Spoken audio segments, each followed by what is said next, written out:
I strongly believe that 2025, there has never been a harder time for young people to build relationships. Yes, we're more digitally connected than ever, but we're also so much more isolated than ever before. We can't read our own label from inside our jar. And so when other people are perceiving us, they will give us those labels, and we often will take that for gospel. We'll just go, oh, well, that must be who I am because that's what I'm constantly being told. But what we can do is we can help students to rewrite that narrative and focus on not their academic outcomes, not these kind of broad stroke labels, but actually who they are. One of the core psychological needs of self-determination theory is relatedness. And what we know is that without those core psychological needs being met, we cannot effectively be engaging young people.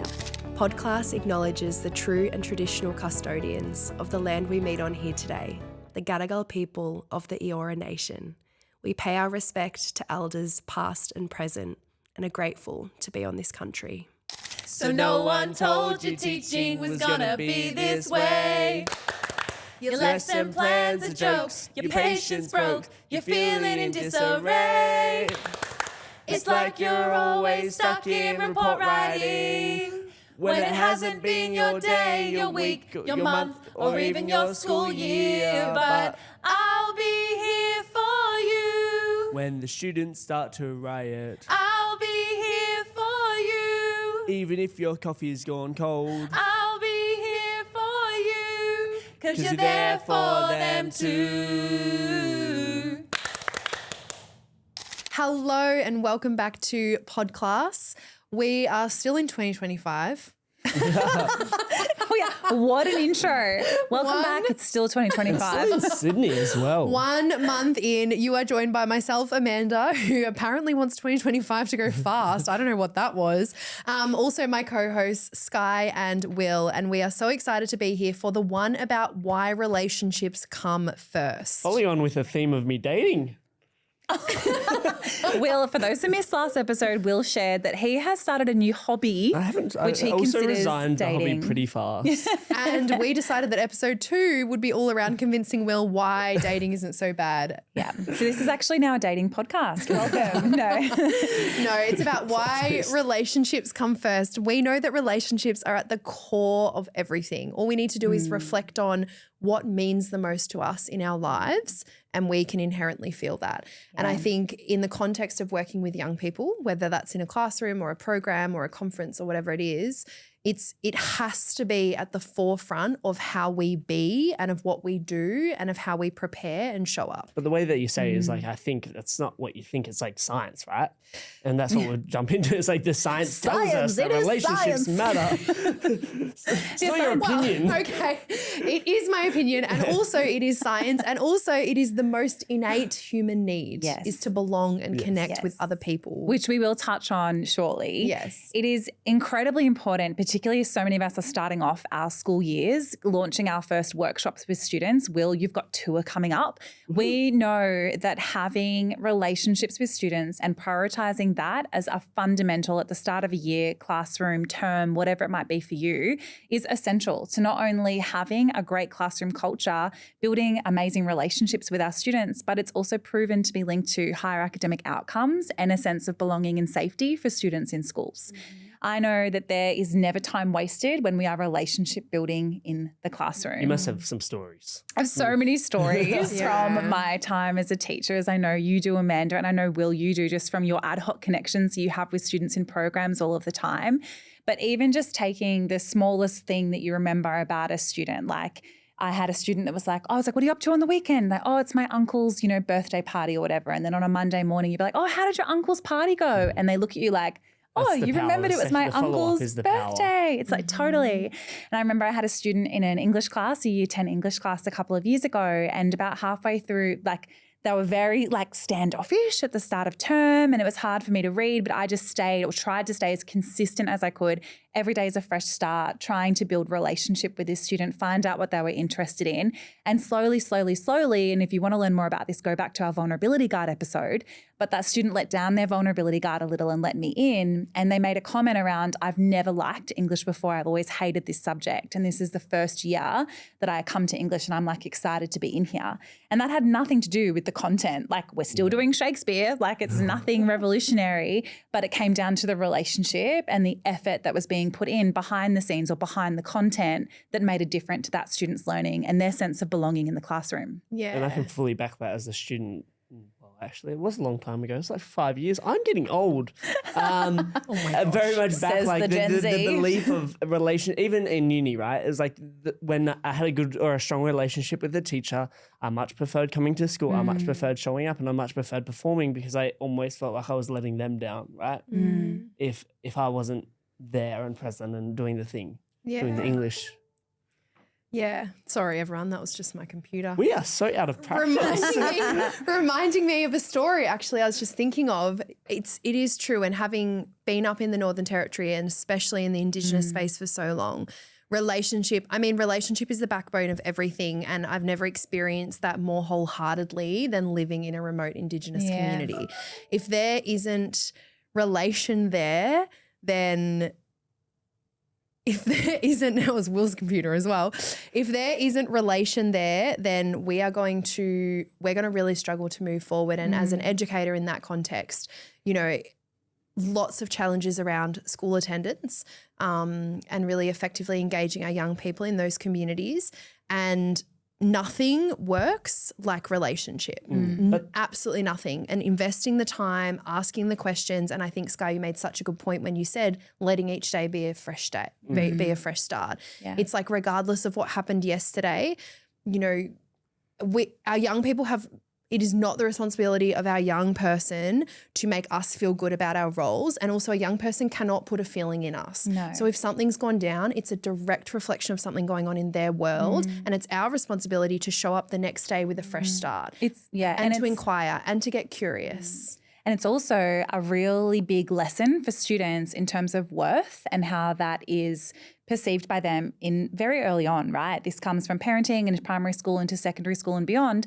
But if we are valuing a student on the basis of their academic outcomes and that comes first for us as an educator, then I'm really sorry, but we're doing a crappy job. Because the relationship and who that student is as a person, like who they are, not how good they are at maths or what they get on a science test, but who they are is what we need to be prioritizing as the most important thing and the most interesting thing about them than any academic score. And I strongly, strongly believe that 2025, there has never been a harder time for young people to build relationships.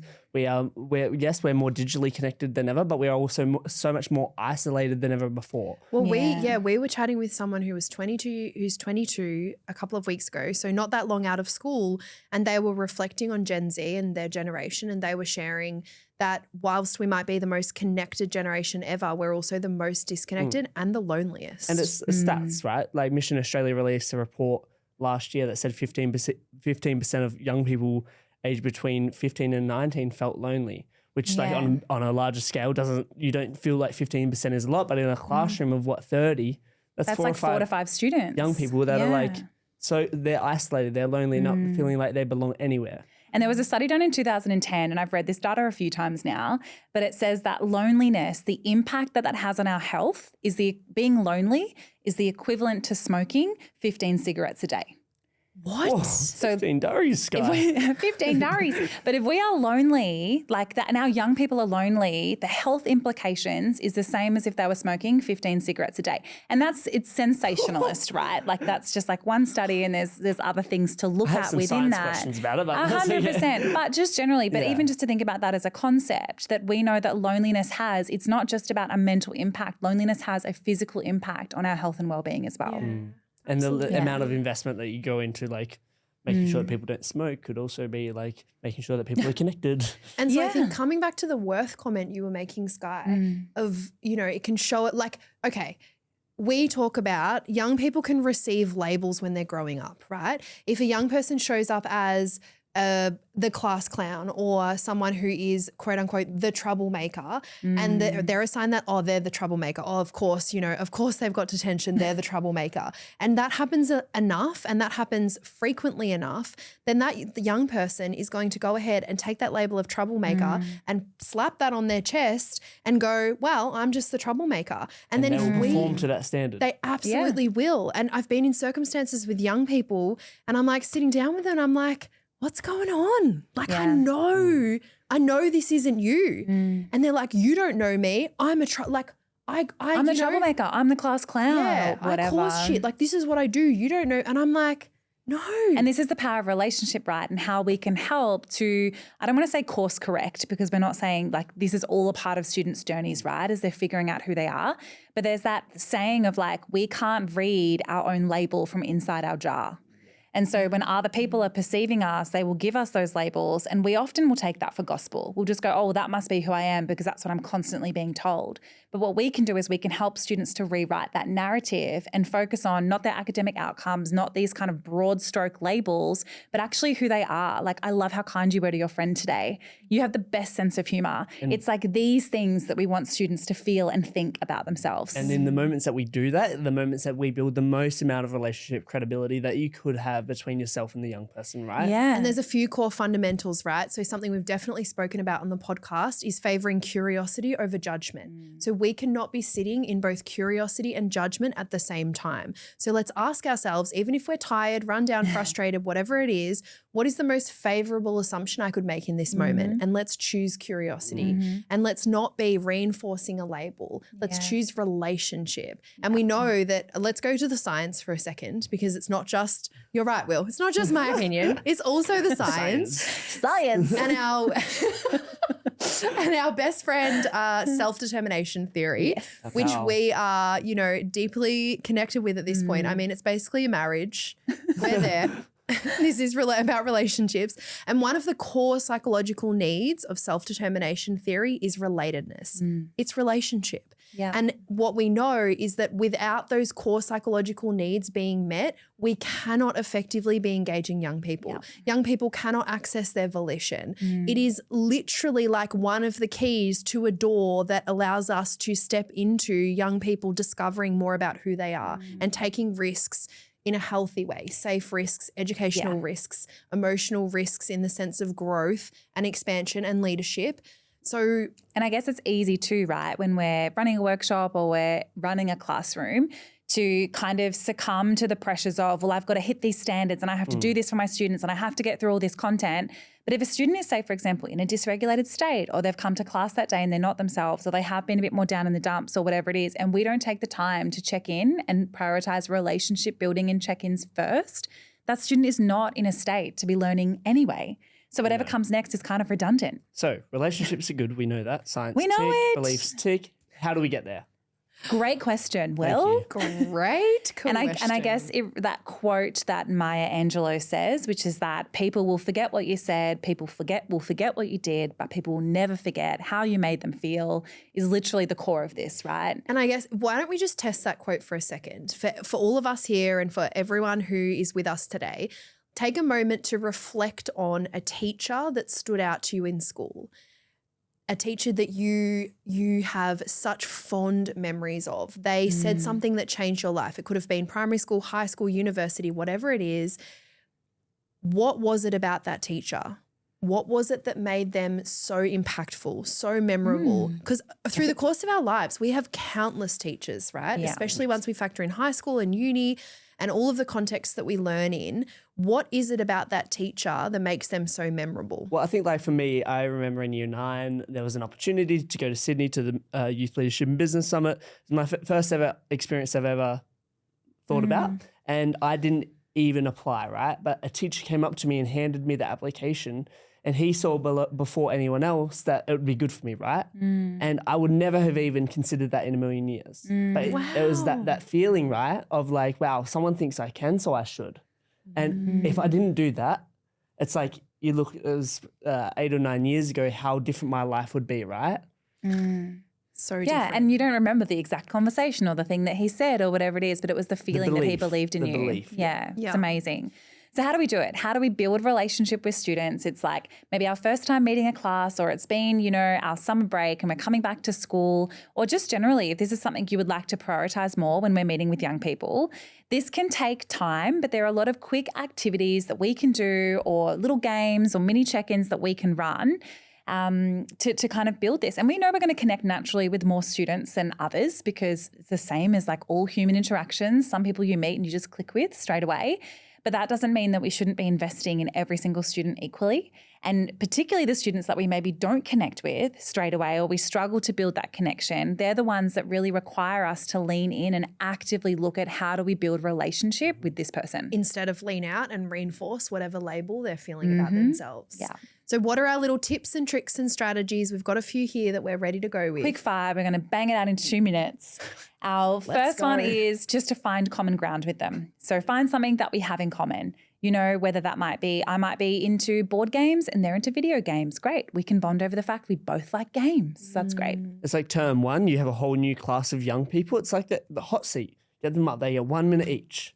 Oh, we love that. So let's just picture hot seat for a moment. You could have a chair in front of the class, everyone's name's in a hat, and through the course of the first week of school, you take a moment, you allocate some time, maybe it's before lunch and before recess each day, and we have names pulled out of the hat, and that student gets up and gets in the seat, and they have an allocated 1 minute or 2 minutes for the class to ask them anything about their holidays or themselves. Yeah, and if that's too high gradient, you could do it in small groups or in pairs and then slowly build it up to having them in a hot seat in front of the class. Yeah. Speaking of that, I think we can never underestimate just those 1 minute or 2 minute check-ins. So whether it is, oh my gosh, how was did you do anything? I know you've got a dog, Charlie, right? Is your dog's name? What did you and Charlie do over the holidays? And whether that is between the teacher and the student or a student and a student, it's just as important for us to be building relatedness and relationship amongst the young people in our space as it is to be building it between us and them. I remember, not that I was a teacher, but the closest thing that I got to teaching was I used to be a Kentucky tour guide. That is so different. The list of random jobs that Will has had. And now Will knows every single great pub on the whole east coast of Australia. I had conceptually, I had 20 young people, and I had to lead them from Sydney to your Cairns. own age? And they didn't know each other when they first came. Yeah. It was my responsibility to make sure that they had a good time. Teachers' responsibility to make sure that they achieved well. But the same, right? It was like the importance of my relationship with them. They get and some free also, time, some structured time. Yeah, exactly. But also the relationships that they built in between. And I would over 6 weeks, because obviously my background in facilitation, it was like a 6-week leadership camp that they didn't sign up for. But one of the things that I did was something that we took from national tour, would be the highlights and lowlights of each week. And what it allowed for them to do is to actually validate their feelings, because often when you're traveling or when you're doing something, it's you're expected to always be happy. But it's to just acknowledge the highlight that reel, there are right? lowlights too. And that was so powerful, because everyone was like, oh yeah. Yeah, I love that. So you can do that with your students, highs and lows of the week, wins of the day, whatever it might be, but having that moment of acknowledgement. Awesome. Love it. Great idea. And even just games of this or that, chocolate or vanilla ice cream, cats or dogs, summer or winter. And we can get higher and higher gradient over time, whether it's in one session or throughout the week. We do a few each day, and we ask what people prefer and why, also to learn a bit more about our students. And then we can get to are we an early bird or a night owl? Do we forest adventures or ocean adventures? And when I used to learn, I'm going to continue with this teacher tour guide theme. When I used to learn about these things, these individual little quirks that each young person had, I'll write them down so then I could relate back to them, right? Right. With the young people being aged between 18 and 35, but as a teacher, it's that's just such keeping a hack, some right? notes Just or the notes whatever on it might be. each person. 100%. That is such a hack. And one of my favorite things to do was to build a class playlist. So I would make a collaborative Spotify playlist. Students could all add their songs to it. I know, I'm so cool. But students could add their songs to it, but you got a real sense of who they were based on their music tastes and choices. And that was another really fun, interesting way to just boost class morale, build relationship and all that jazz. Essentially, the only limit. Make sure you vet it first. Yeah, just better. We did have rules. We did have boundaries. Refer back to last ep. We did have boundaries around what that looked like.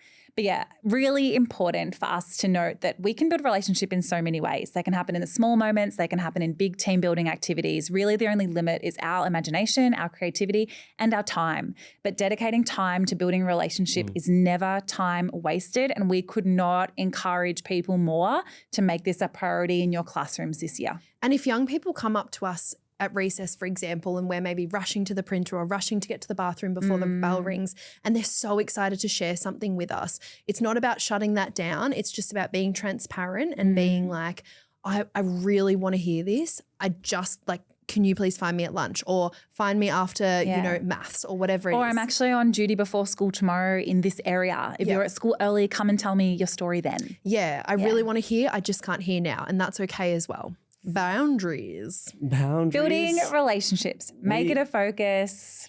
Go out there. Do that relationship building. That's it. That's my pep talk. That's all. I love that pep talk. We Thank you are so much. PodClass. Thank you so much, and we will see you next week. See you next week. Bye. Bye. I'll be here for you, 'cause you're there for them too. Thanks so much for tuning into PodClass. If you've enjoyed this episode, we would adore it if you could go on to Spotify, Apple Music, wherever you listen to your podcasts, and leave us a review. 5 stars would be lovely. We would love to get this podcast into as many ears as possible so we can help and support as many people as possible who help young people. And if you're not already doing so, please go along to Instagram and follow us at podclass.aus.